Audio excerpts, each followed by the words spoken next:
Last year, feminists within the civil rights community were baffled, if only temporarily, when one of their own came out with a thesis about pornography that from one point of view was wonderfully palatable but proved finally impossible to swallow. The idea grew from a work of Andrea Dworkin, the vigorous author of a number of books, most prominent for these purposes, Pornography, Men Possessing Women. The thesis of that book is that pornography, in that it treats women as mere objects of pleasure, tends to satellize them to the pleasures of men, and that in doing so it infringes on their civil rights. Therefore, pornography should be outlawed. Ms. Dworkin and company succeeded in persuading the city of Minneapolis to pass an ordinance to that effect, but its mayor, Mr. Donald Fraser, vetoed it in Indianapolis, which also passed the ordinance. It was struck down by a federal court judge, incidentally, a woman appointed to that position by President Reagan, struck down as in violation of the First Amendment. Ms. Dworkin is here, as you will have guessed, and she will be facing another feminist leader, Harriet Pilpel. Ms. Dworkin is a graduate of Bennington College, where she majored in literature. She has written and spoken widely. Her most recent book is called Right-Wing Women. Harriet Pilpel, so well known to viewers of this program, is of course the distinguished New York attorney with the firm of Weil, Gottschall, and Manges. She's a graduate of Vassar College and the Columbia Law School, the author of numerous books and articles, and an expert in literary law as well as women's rights. Our examiner today is Mona Sharon, currently a speechwriter for the White House Director of Public Liaison, Faith Whittlesey. More about her in due course. I should like to begin by asking Ms. Dworkin kindly to start from the beginning in elaborating her thesis why pornography impinges on women's rights. Pornography essentially is a trafficking in women. It's the sale of women. It is a system of sexual exploitation in which women are devalued, women are turned into commodities, women are sold as meat, women are in fact tortured, and that usage of women is being sold in this country as entertainment for masses of people. And the impact of that system of sexual exploitation on women's civil status is such that we are relegated to second-class citizenship in a way that is virtually irreparable for us.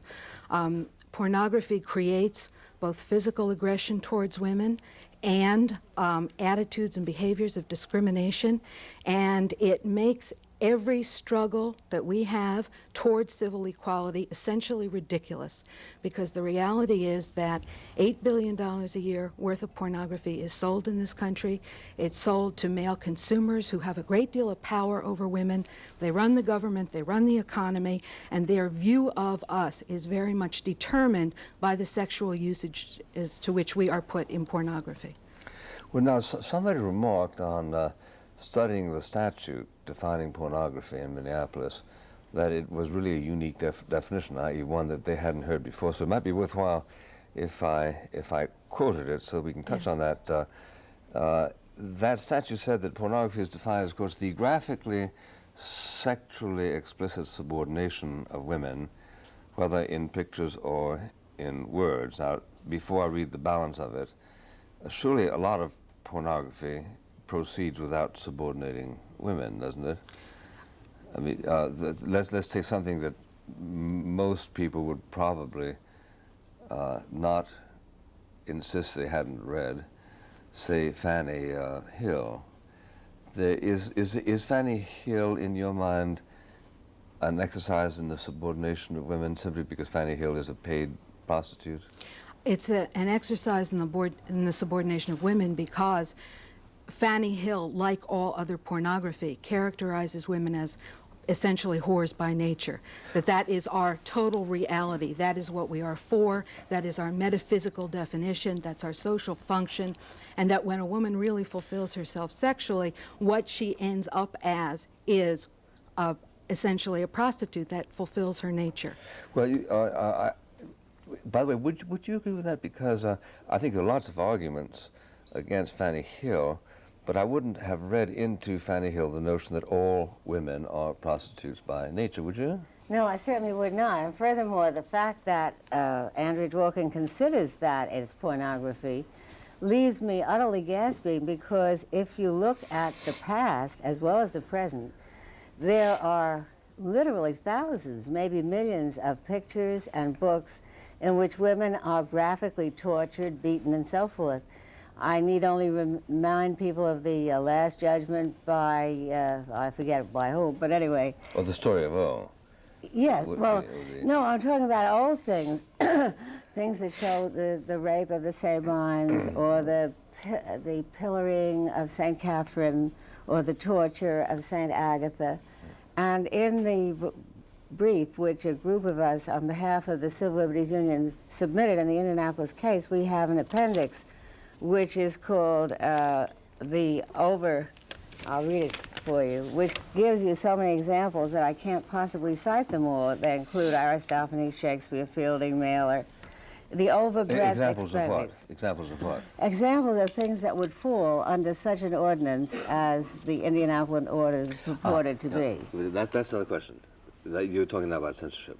But before that, I wanted to know why pornography, in Miss Dworkin's understanding, postulates the subordination of women as whorish by nature.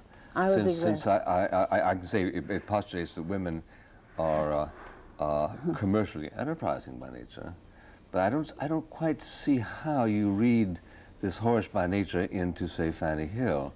If X number of women elect to be prostitutes, why does that suggest a contamination of the entire gender? Partly because that is the way pornography works. Pornography is a fairly unique and definable genre of experience, and Fanny Hill is part of that.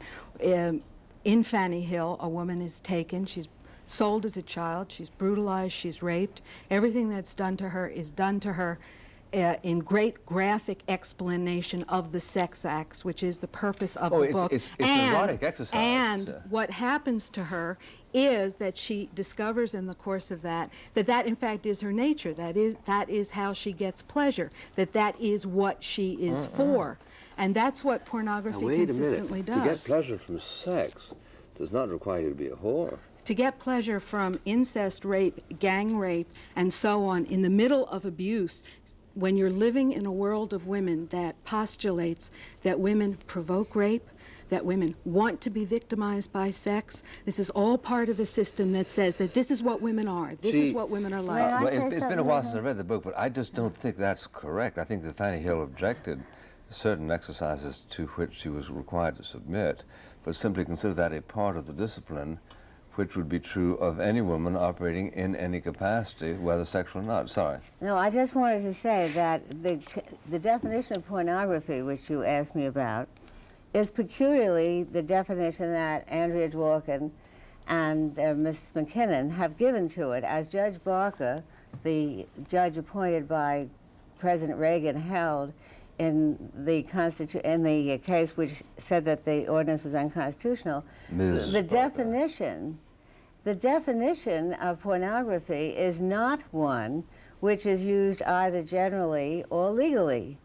It is a definition coined for the express purpose of this ordinance, and you cannot change the meaning of words simply by putting them in an ordinance. So Judge Barker agreed that this is a distinctive use of the word pornography. Yeah, and one that is not supported either legally or actually in use. Etymologically. That's right. The reality is, first of all, that the judgment is being appealed, and we will see what happens as we proceed through the court system.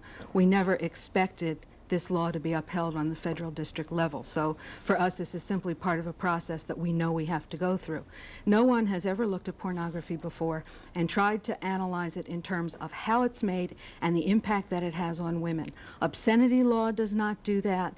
There has simply been not only no political interest in doing it, but the fact of the matter is that in 1979, we had in this country, according to Forbes, $4 billion a year worth of pornography. This year we have $8 billion a year worth of pornography, and the impact that this pornography is having on the lives of women is staggering. And therefore, the law was drafted in response to what is a new social problem that's impacting on women's ability to survive as citizens. That's what we're here to talk about, Ms. Dworkin, but how do you account for the evolution of a spread of pornography, pari passu, with the evolution of women's rights? That is to say, women have many more rights than they had 20 years ago, let alone 50 years ago, and yet it seems to coincide with the proliferation of pornography. I'm against pornography, understand, but I'm trying to understand how you arrive at that odd correlation, which is not self-evident. I think that, that it actually is. If you think about the kind of anger against women that our efforts toward equality has in fact engendered, I see pornography, and many other feminists do as well, as a real retaliation against women, especially against feminists operating in the public sphere. A lot of the pornography industry now has very strong support and in fact participation from people who were in the counterculture in the 60s on the left. It is for us something that is deeply distressing for feminists, that pornography is ideologically defended by the left and promoted by the left and protected by the left. This is extremely distressing to us. Well, there's no question about that, but surely not for the purpose of subordinating women. Let's take a rather vivid recent example. That football guy who got drunk and referred to Sandra Day O'Connor in some rather condescending, what do you say, high toots, something like that. I think you did, yes, I read about it. Now, for a man to do that to a woman who sits on the bench at so august a level is very bad manners. Now, do you think that that remark relates in some part to the pornographic culture in which we live?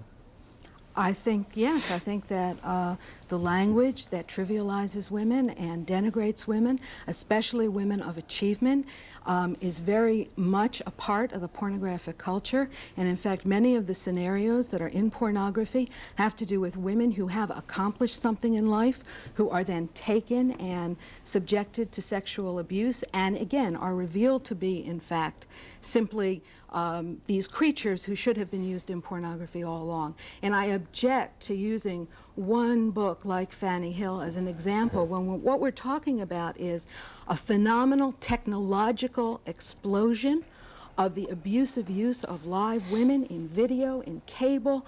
The impact of pornography on the lives of younger women especially is substantial.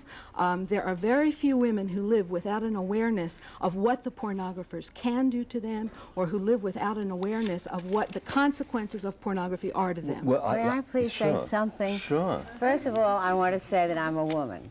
And I do not feel like a second-class. I would say that's self-evident. And I do not feel like a second-class citizen. And if I did feel discriminated against, which I don't, I would not attribute it to pornography. The fact is that in this rather peculiar ordinance we're talking about today, there is a provision saying that if men or children are treated in the same way as are enumerated for women, then they can bring an action under the ordinance too. Now, censorship has never gone hand in hand with what actually happens in the world. In Victorian England, there was virtually no pornography, but the women... Yes, it was. That's Tremendous pornography. What I was going to say, there was... No legal pornography. No legal pornography, yet women were very subordinated at that time. And in general, there has been no definable ascertainment at any time that pictures or words about inferiority or subordination of women give rise to any kind of action at all. In 1970, the President's Commission on Commission of Pornography, after extensive researches, concluded that there was no connection between exposure to, at that time I think they said obscenity, which was then the bad word, now it's pornography, had no effect on the people who looked at it. That conclusion was reiterated 9 years later in 1979 by a royal commission in Great Britain, with the exception of 2 or 3 psychologists who have conducted very inconclusive studies in studios. There has been no proof of cause and effect. You're wrong about it. You're very wrong. I think you are wrong, because what they concluded was that pornography, or if you like a gentler word, erotica, did not necessarily increase the incidence of unnatural behavior. By the way, seriously challenged by the Moores murder Not case. unnatural behavior. Did not influence sex behavior. Not unnatural. No, that's not right. Actually, what their results said, if you look at the individual studies, is that people who consume pornography did not, the frequency of their sexual contact increased in the 24 to 48 hours after they had seen the pornography. Not beyond that point. They did not, excuse me, I am now going to finish my point.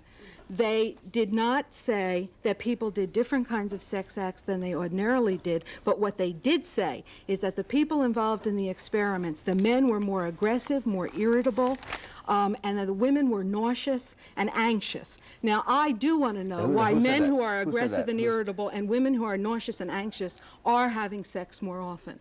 The reality is that what the commission was looking for was some kind of connection between watching pornography and going out and committing an axe murder. Whereas where women suffer sexual violence is in the home, where so many women are battered, where women are raped in the home, and in intimate relationships. For instance, the tremendous preponderance of date rape, acquaintance rape. So the reality is they weren't even looking for violence in the right places. They weren't looking for sexual abuse where women experience it, and they didn't find it. How do you handle that? I would say that we live in a violent society, and that there is no more violence against women than there is violence against men and violence against children. And the way to meet that kind of violence is not by attempting to suppress material, but by exposing people to the opposite. As you know, the best protection against any bad idea is a good idea. The thing that absolutely terrifies me, let me finish. The thing that terrifies me about this ordinance and other moves toward censorship is that they seem to think that the First Amendment can be invaded if there is a category of thinking that we don't like. Now, the fact is the First Amendment exists to protect things we don't like. The more we don't like them, the more they need the protection of the First Amendment.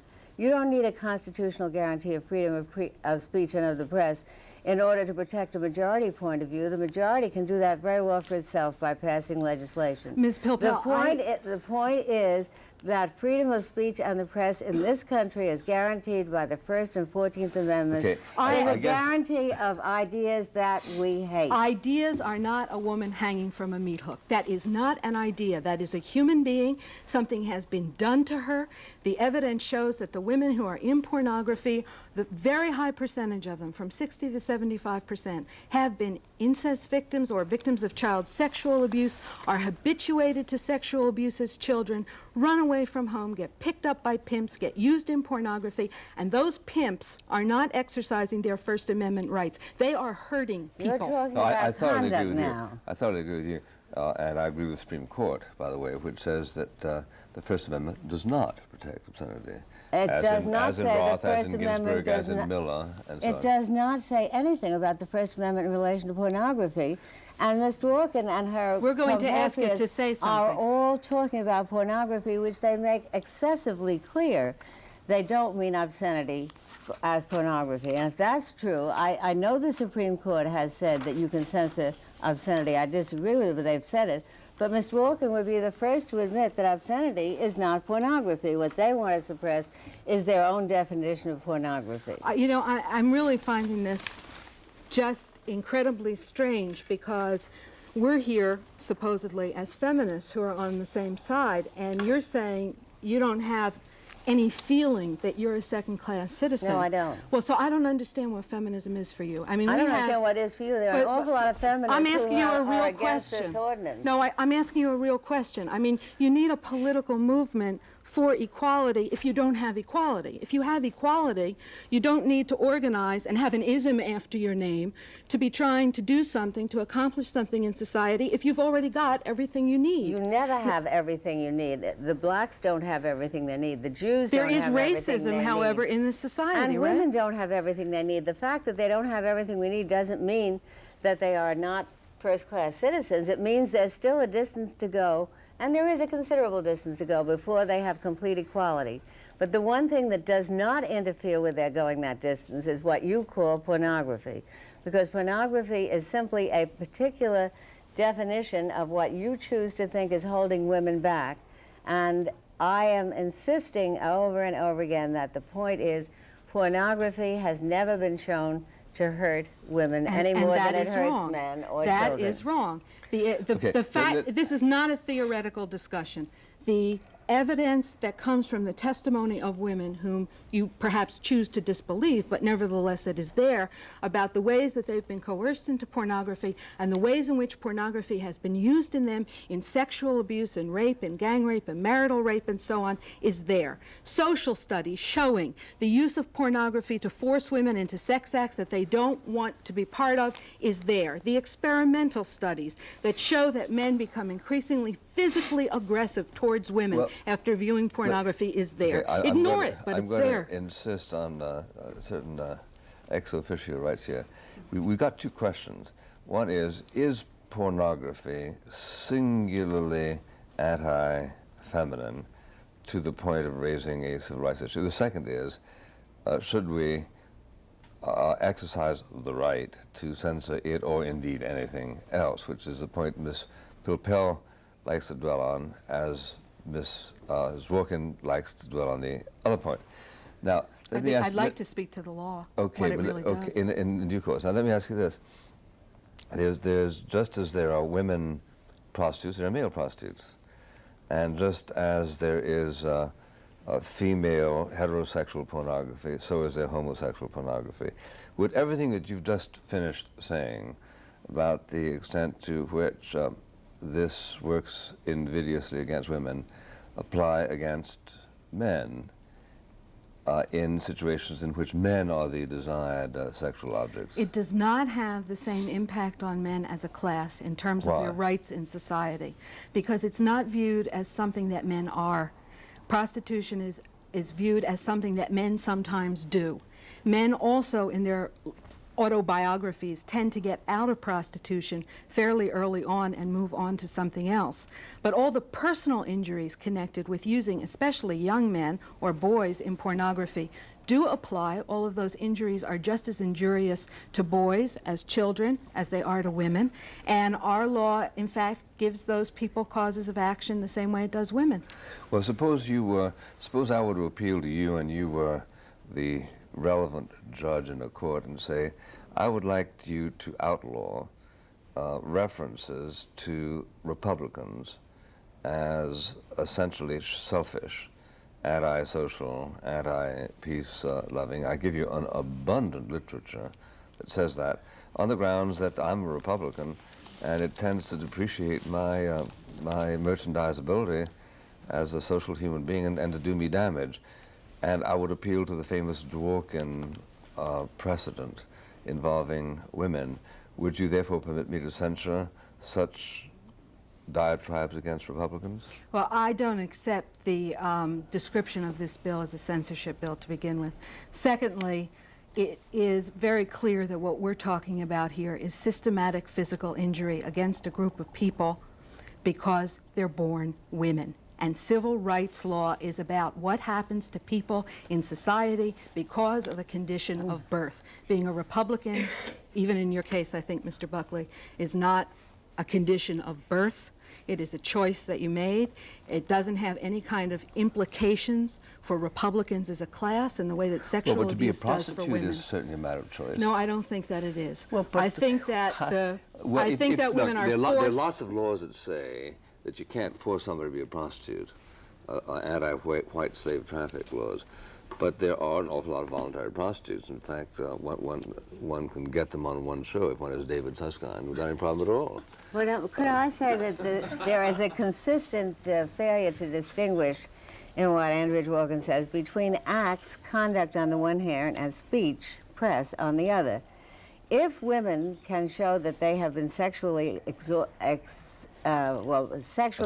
assaulted, if they can show that they have been led into a life of prostitution against their will, if they are threatened with physical harm by being hung upside down on a meat hook, when the meat hook is present and there's every reason to believe that that's going to happen, then there are laws applicable to conduct and threats of conduct. You're saying they work? Those laws work? I'm not saying whether they work or not. I'm saying that those are the laws you should be worried about, those laws which regulate conduct. Those laws are okay. Yeah, I'm not objecting to laws that regulate illegal conduct. On the contrary, I think we have to have laws that regulate illegal conduct. But as soon as someone takes a picture of it, then you can protect the conduct, because then it goes into this blessed category, sacred, called speech. Even if you can show that the woman has been coerced and hurt, that picture of her is still going to... If I take somebody from this audience and I rape them and I film it, somebody can try to get me for the rape. They can try. Now, if I'm a man and they're a woman, they don't have a very good chance of getting me convicted, but they can try. But the film I can keep making money from, that's protected. There is a great deal of evidence to demonstrate, probably more evidence on this side than on the other side, that exposure to what you call pornography, if anything, inhibits illegal sex conduct. No, but there is a lot of learning to that effect. I would like you to speak to what happens to a woman who has been raped and the rape has been filmed and the films are being sold. This is a very interesting point. I had a debate with Alan Dershowitz at the Harvard Law School 3 or 4 years ago, and he was taking the flat-out pill-pill position. You can't censor anything. And I said, well, what about a snuff film? Do you know what that is? People get killed. That is actually, it's never been proved there is such a thing. Never mind. And though he kind of didn't like that. Well, he said, it would be all right. You would have to protect a snuff film that was made abroad, because then the murder would not be something that had been, so to speak, licensed derivatively in America. I thought that a high form of sophism. To say it's okay to show films of people getting killed as long as you kill them outside the continental limits. And do you ever look at television or movies? There are people getting killed all over the home screen, not really. Every day, every night, and so forth. That's fiction. That's drama. But that's what we're exposed to. These people that she's saying are being relegated to the class of second-class citizens are seeing day after day violent attacks on women, men, children on television. Now, I don't like them any more, I think, than you do or you do. But I am aware of the fact that what I don't like is not necessarily the thing that is an exception for the First Amendment. I do recognize that freedom of the press means freedom for the ideas that we hate. And the more I hate them, the more I'd argue for their freedom. Your position is a minority position. The Supreme Court of the United States has said that the First Amendment is not designed to protect pornography. It has not. Obscenity. I mean, Ms. Dworkin Miller is the versus one... California, 1973, Bill, 5-4. Andrea Dworkin and McKinnon have made clear that they do not intend by pornography to mean obscenity. If you want to discuss obscenity, which I happen to think is pretty much the same as the pornography, but they don't. They're not talking about obscenity. They don't like the obscenity laws. They'd like to get rid of them. How are we distinguishing now between pornography and obscenity? Well, what distinguishes them really is that obscenity is a standard that's very contaminated, I think, with political persecution, and also that obscenity laws are very woman-hating in their nature, in their essence. They essentially hold that it's a woman's body that's dirty and lewd and lascivious in and of itself, and that nudity in and of itself is lascivious and lewd and all those words. Whereas what we're concerned about... I would have thought exactly the opposite. Yeah. I mean, I really would have. You mean that it protects the dignity of... I don't see how you can arouse erotic instincts in somebody towards that which is filthy and disgusting. Well, nevertheless, the obscenity laws, it's a beautiful double bind, because if you show pornography and a jury, which used to be all male, now is not, is aroused by it, then it can be criminally banned under obscenity law. If, for instance, you show a lot of things that are on the pornography market right now to any jury, there's no way in the world that that jury is going to tell you that they're sexually aroused, for instance, by a photo layout that Penthouse ran in their December issue of Asian women tied up like packages of meat in the most inhumane torture that I have ever seen. A jury is not going to say that that material is sexually arousing. The obscenity laws cannot be applied to the actual injuries that are being done to... Because they don't have a prurient interest? Well, they have a prurient interest to various select groups of men who are not necessarily going to be represented on those juries. Well, to $8 billion a year worth of them altogether. Well, no, because it's not $8 billion worth of people who buy pictures of trussed-up women in conditions you Penthouse just is a major American magazine that is sold in drugstores and supermarkets all over this country, and you publish in it, I believe. My point is that that wouldn't be true of Penthouse if all it had was pictures of trussed-up women about to be put on meat hooks. But see, that's another thing about the obscenity laws. The obscenity laws have created exactly the recipe for what pornographers have to publish in order to get by the law. Mr. Guccione has to take those pictures and wrap them up in something that has some kind of social value in order to be able to sell them. So all that's happened is that in response to the obscenity standard, the pornographers have found a way to traffic in women. Yeah, I think that's absolutely right. They get around Rothman decision by having Roth decisions by having some redeeming value. And Miller. But that was does changed. Hustler do that also? No, the definition was changed. The present definition of obscenity is no longer redeeming social importance. It's appeal to prurient interest, goes beyond contemporary standards of candor and shame, and contains no literary, artistic, scientific, or philosophical basis. There's a real view at stake here, a real difference in where we start thinking about what's happening here. And to me, the difference is it begins with, for me, what's happening to the women in the pictures. And I can't accept any formulation of what's happening to those women that essentially says that that's their speech and that's all right. And when those things are done to them, the rest of us and social policy is supposed to reflect the fact that we think that that's fine. But isn't that a caricature? You take somebody like Trudeau, and he is a caricaturist, and any Republican senator is exclusively interested in self-glorification and greed and whatever. And it's true that some pornographers write about women stressing unpleasant characteristics, but the genre of pornography or obscenity doesn't do that, does it? Yes, it does. What it does is that you see, that's a perfect example of the difference. As soon as you open the door at all, you think some things are obscene or pornographic. She thinks some things are obscene or pornographic. I think fewer things are obscene and none are pornographic in her definition. But that's the reason for... That's because your community standards are decadent. If you call them decadent because your community standards are different from mine. All I'm saying is that not one of us... 40 years ago, Ulysses was decadent. No, and 20 years one ago, Fannie Hill of us has the right to impel or impact his position on the others. We're all entitled to our own positions. I refuse to live in a social world where there are not standards of behavior around sexual abuse. There are standards of behavior. No, there are not. When rape is sold as entertainment, as the way that Roman circuses were entertainment, then what that does is to say that all women are targets for that kind of abuse, have no dignity as citizens, have no standing for worth. It's not a matter of subjective opinion. It doesn't matter how you feel. Why is that true? Why is Lady Macbeth an incitement to regicide? It seems to me that the opposite case could be made. There was a famous rape scene in one of that Swedish guy's movies, I don't think people walked away from that Bergman.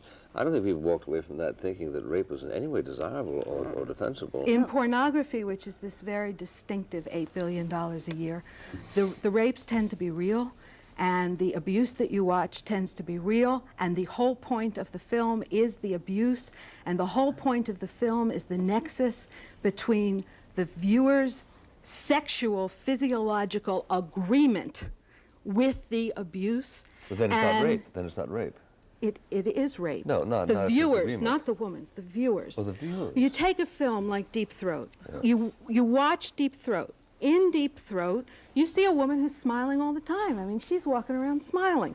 You don't look at that film and see that anything has happened to her. You talk to the women who was forced to make the film. You find out she was beaten, she was raped, she was coerced. The police wouldn't help her. The lawyers she went to wouldn't help her. Then the law isn't being enforced. You don't need a law to help her. Well, you do need a law to help her because perhaps if somebody is trafficking in what they could make from her rape. And as a result, there is now a profit incentive to rape.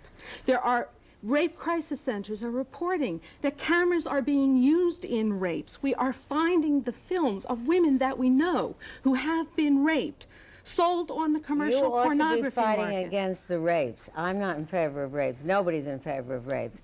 You should be fighting Except against... rapists. Except Many Rapists. people are, in I fact, in doubt favor that. They of say they rape. can't help themselves.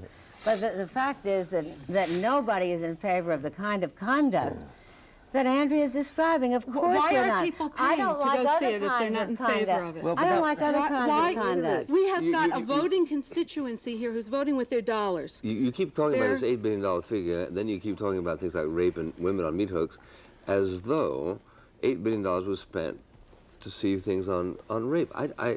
I don't think that's true. I just don't think it's It's true. a consistent A great deal of I don't doubt heterosexual. that there are rape scenes in pornography, but I really don't think that they describe pornography. Mr. Buckley, I have unfortunately, with a great many other women, spent a lot of time looking at the material, trying to understand how it works and what it is. And I am telling you that rape is fundamental to pornography and that every possible physical abuse and humiliation of women is fundamental to it. That is what it operates on. Well, I and that frankly is what the think you're wrong. consumers are being I frankly think you're entertained wrong. by. I think there's a lot that's absolutely disgusting, repellent, and revolting about Penthouse magazine, which occasionally prints my stuff, by the Yes. way.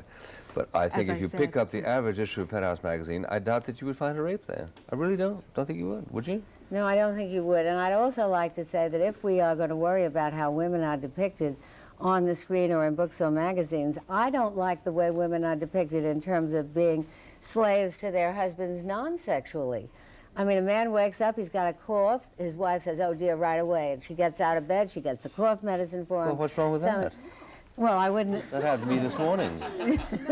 Nothing is... I don't happen to think that that is an ideal 50-50 type marriage, nor do I think it's an Well, as ideal long as you get the 50-50 cough type stuff for her marriage. when she has her. Well, if you do, but you never see any commercials on television where the husband's getting up to get the cough stuff for the wife. You don't? No, I never have. Well, let's But be in clear, general, that's women are not depicted- sexual abuse. No, of course it's not sexual abuse, and I wouldn't suppress it. I just said I don't like it. I don't like you it don't either. like things that you want to have suppressed.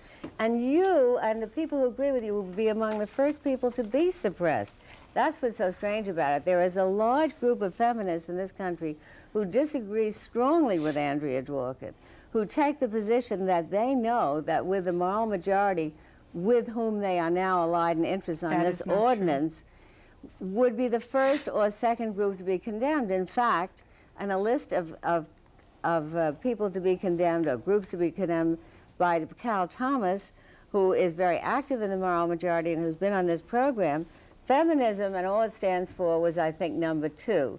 And what you would succeed in doing if you did succeed with this ordinance, which in my opinion there is absolutely no possibility you will, would be to make feminism the next target for repression. And I don't want that to happen because I think I am a feminist. Well, what we think is that the rights of expression of women are much more deeply threatened by the actions and the material that the pornographers produce, by the sexual abuse the pornography produces, by the discrimination that it produces. And those of us who have been busy in trying to formulate and make this law work represent women who have been forced into prostitution and pornography, who have been used in these ways, who are the living witnesses to the fact that this is reality in this country. And we want to hear them speak, Ms. Popel. No, we want their speech. We And want I want our to hear laws Ms. Mona enforced. Sharon speak. Our examiner is, as I mentioned, a speechwriter in the White House. She is a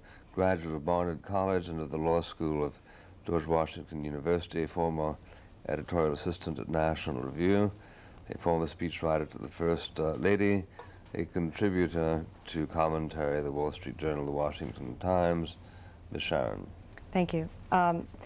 Ms. Dworkin, I think we have 3 women, at least, in this room today who have no problems expressing themselves. And if pornography has the effects that you say it does on our society, namely inhibiting, I think you said somewhere, inhibiting the preconditions to allow women to express their First Amendment rights, why is it that we're doing so well? Well, I think that we have 3 token women here talking. Oh, dear me. And I think that we have 3 extraordinarily privileged women here talking. 3 women who are economically privileged, who are culturally privileged. Our educations are staggering. We have, you know, Bennington, Vassar, and Barnard here today. And that doesn't represent the reality for most women throughout the country, and it certainly doesn't represent the reality for women who are in marriages where they're battered and they can't get out, or women who are rape victims or whatever. Well, So- you don't think that only women who go to Seven Sisters schools are capable of expressing themselves, do you? And I think and you don't that think women- anybody can get on Vineland, either? Yeah, I don't think this is a real exercise in democracy myself. I think that sexual abuse is something that is like Russian roulette. It's random.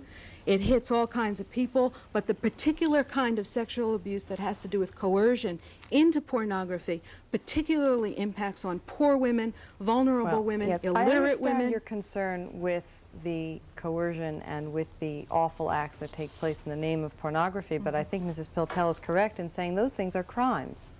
We call those felonies, and we can prosecute people for them. Actually, it's not just that it's very hard, it's that as feminists, we deal with the legal system in which the laws have colluded in the protection of rape. We've just gotten the marital rape exemption overturned in New York State. Marriage has been a license to rape. Women have been legally defined as chattels, such that our bodies belong to men, and they exert tremendous sexual and reproductive control over our bodies. So the reality is we're not just all sort of sitting here as if we grew full-blown out of Zeus's head and we're Athena. I mean, we're dealing with a situation in which women are the poor in this country. Women are extremely vulnerable to abuse and can't use the courts very well. Go to a rape trial. I think you attribute far too many social problems, if indeed they exist, to pornography. I think that's reductionist. But Mrs. Pilpel has said that what we mustn't do is impose our values on one another. I know of somebody who was described as so liberal he wouldn't impose his values on himself. But what I'm curious about is would you be in favor of laws that forbid child pornography?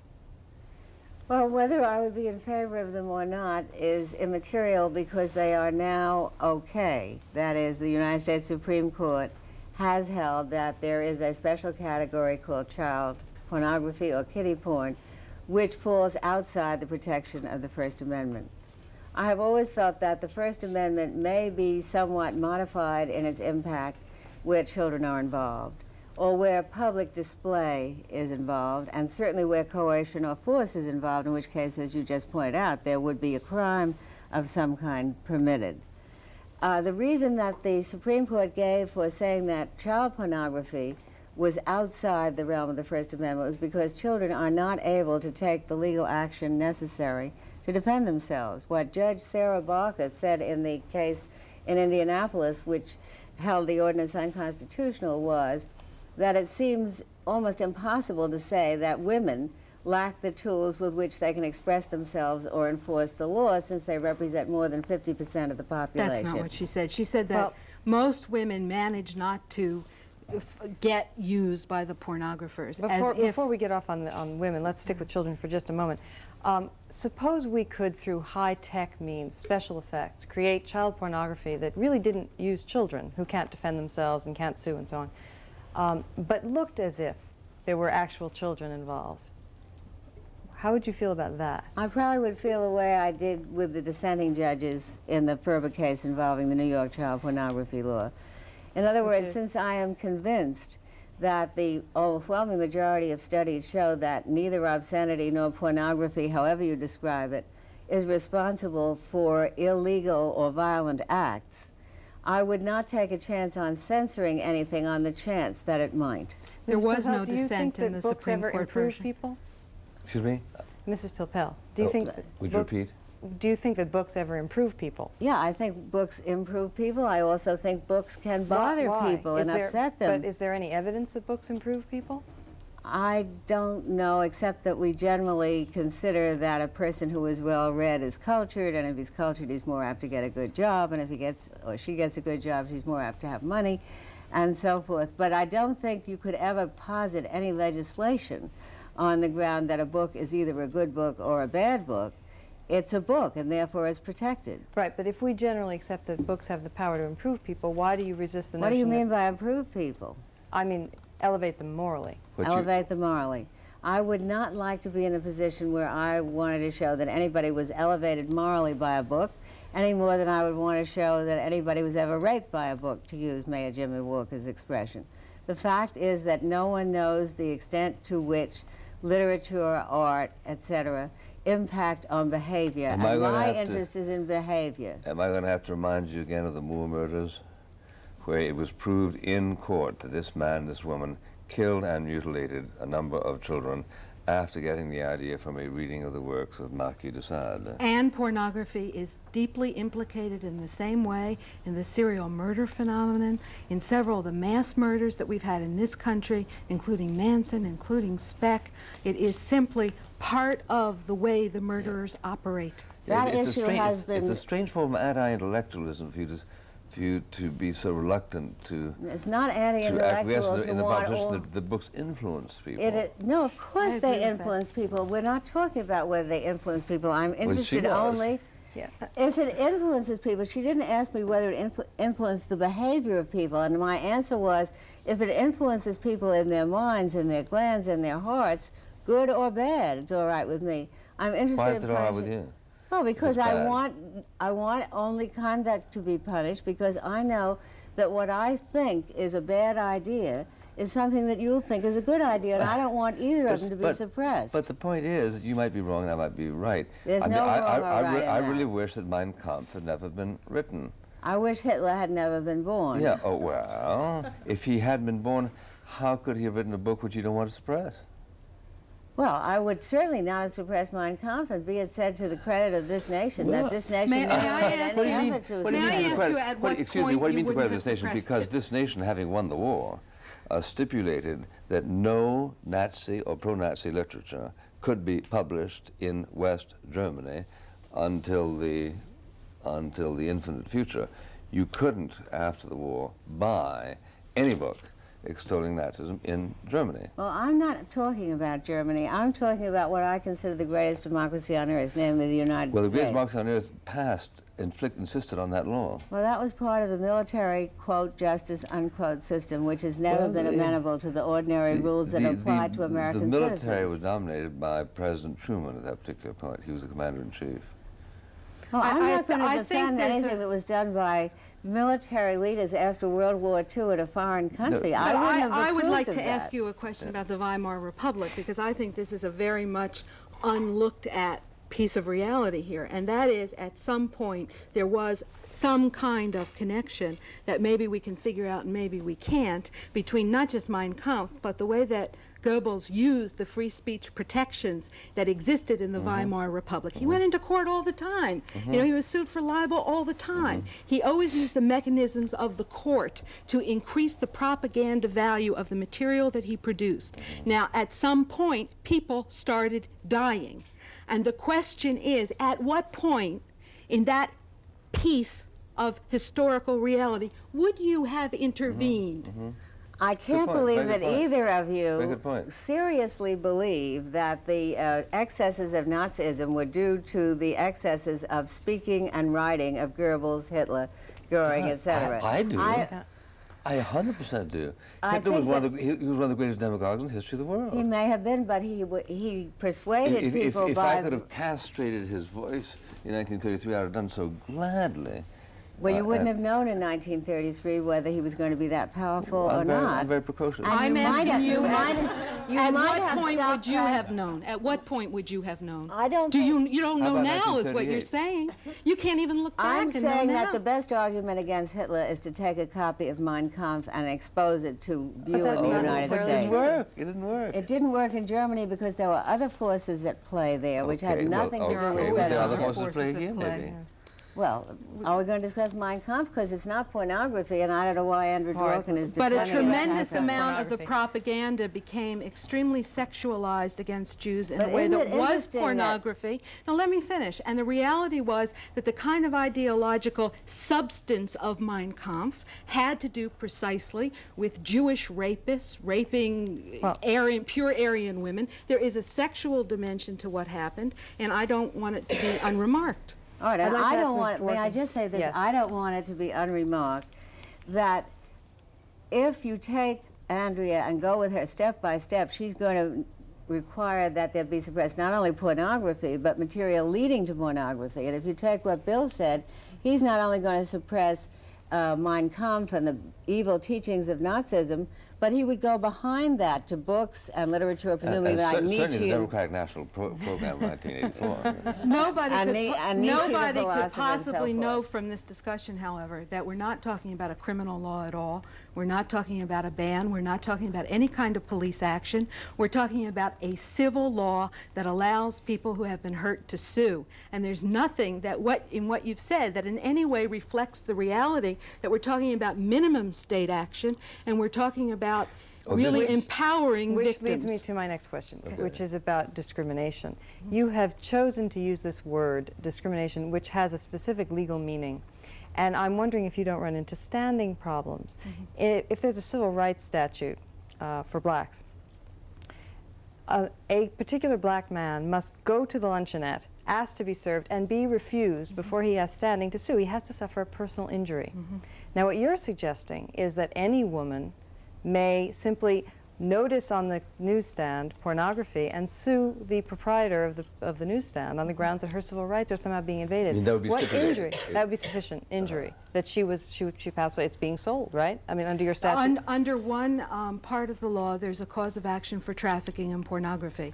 And what this rests on is the legislative conviction after intensive hearings that pornography has such a devastating impact on women's civil rights and status as citizens that the pornography is sex discrimination. It is in and of itself sex How is it discrimination. discrimination? I don't really understand your use of the word. I think you're robbing it of the meaning that we understand it.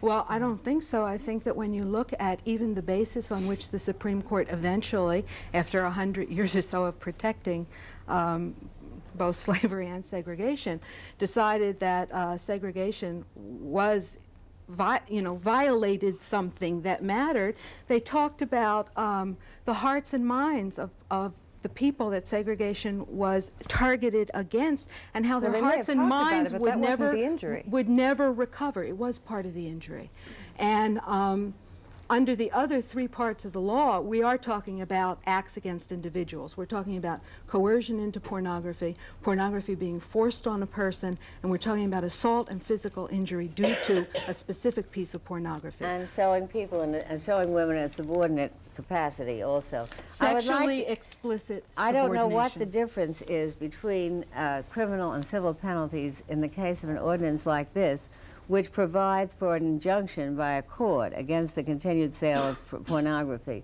Since 1931, the United States Supreme Court has, I think, struck down every prior restraint, which looks towards saying to a publication, you may not publish this from now on. The ordinance specifically provides for such an injunction, and that is the most naked form of censorship it is. It's even more naked a form of censorship than a criminal penalty, because a criminal penalty, you pay the penalty and you can go out and do whatever you want, and you have to be arrested again for something else if you're going to be guilty of anything. Whereas under an injunction, you can't ever do anything such as you did before, or you will be fined for contempt of court and eventually end up in jail too. An injunction against material, for instance, into which a woman has been coerced, seems to me to be only part of giving her life back to her. The reality is that what pornography does, the way in which it harms women, there's such a spread of harms that go from the kind of hostility that it engenders against us to actual systematic acts of sexual abuse. Wouldn't that apply to the individual woman? If you could, if an individual woman could prove that she was shanghaied into a porny film, it seems to me that her cause of action would include not only criminal penalties for doing that, but also civil penalties against distributing the film in the production of which he didn't acquiesce, right? She would have a cause of action even now. Yeah. She might be able to write to But not all women, no, on the grounds class. that woman Yes. was hurt, would they? Well, there's a definite class action basis to the trafficking part of this law. And it partly has to do with the fact that women as individuals... What would the remedy be? I'm very curious. The remedy under the trafficking provision is that the material that has been essentially sued and found to be sex discrimination would, the woman would get injunctive relief. It wouldn't be sold. It would be where she taken off was. the stands, That's right. out of the The stores, same way that it would etc. be for libel if But- somebody was printing libelous material. Could women as a class collect damages? Yes. Gee Well. whiz. Yeah. We would be broke on Well, that. it's called getting back some of the money that the pornographers have made from selling you in the first place. I'd like to point out something that hasn't been mentioned, Do which it is quickly, that 'cause we have 15 there seconds. is an exception in the ordinance for private and public libraries and libraries in private and public universities and colleges. Apparently, those people do not get raped by pornography, but the rest of the world does. I find the existence of the exception disproves the rule that Andrea is arguing for. Well, that's not right. What we say is that you can't exhibit pornography in libraries because it turns the students into But you can women's distribute students. it. You can keep it on the open shelves. Thank you very much, Mrs. Harriet Pilpel. Thank you very much, Andrea Dworkin. Thank you very much, Mona Sharon. Thank you, ladies and gentlemen.